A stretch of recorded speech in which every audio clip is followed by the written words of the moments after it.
let's get right into this review for The Amateur.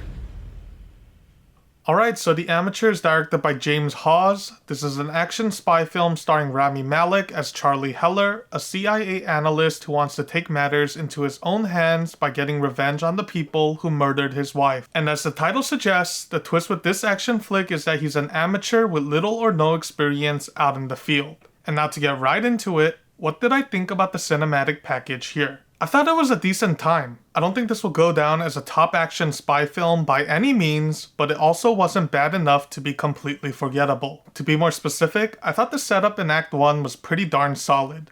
It's a bit of a slow burn start, but I like the execution of these segments. You really start to feel for the protagonist and his perspective on the drama at hand and want to see his journey to the finish line. A good chunk of the Act 2 that followed was serviceable and actually had some decent spy moments. Though by the time we reached Act 3 and the climax of the drama, I thought the film was at its weakest. At that point, there were too many loose screws when it came to some characters, some plot holes, and the general story direction for me to care as much as I did in the initial phases. Let's just say the story started to dip into the B tier and sometimes even into the C tier territory. But yeah, to touch more specifically on these loose screws, there are some characters here like the one played by Jon Bernthal that surprisingly didn't add any real value to the main story. This character could have been completely scrapped out from the final cut, and I assure you, it wouldn't have impacted the story whatsoever. There are also about one or two more useless side characters who didn't need to be introduced, as their part in the story went nowhere beyond the end of Act 1 or start of Act 2. As for the other loose screws in certain pivotal plot point moments, I couldn't believe how dumb the CIA was at tracking the main lead throughout the acts. They fell for some of their own easiest tricks in the spy book, which was nonsensical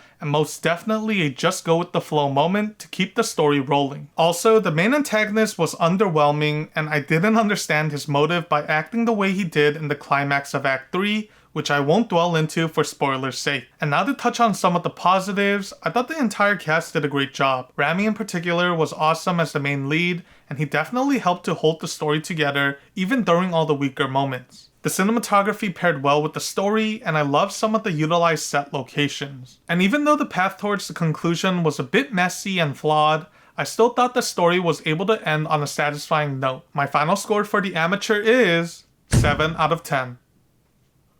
This was a decent one-time watch film for me. If what you saw in the trailers piqued your interest, I think this can still be a solid time out at the theaters. I was able to get a sense that there was still enough heart and soul poured into the screenplay, even with a few misses along the way, that warrants my satisfaction with this cinematic experience. Thanks for checking this review out up until this point. Make sure to hit that like button and subscribe if you haven't done so. I may have one more review coming out this week, so stay tuned for that, and I shall see you on my next upload. Until then, peace.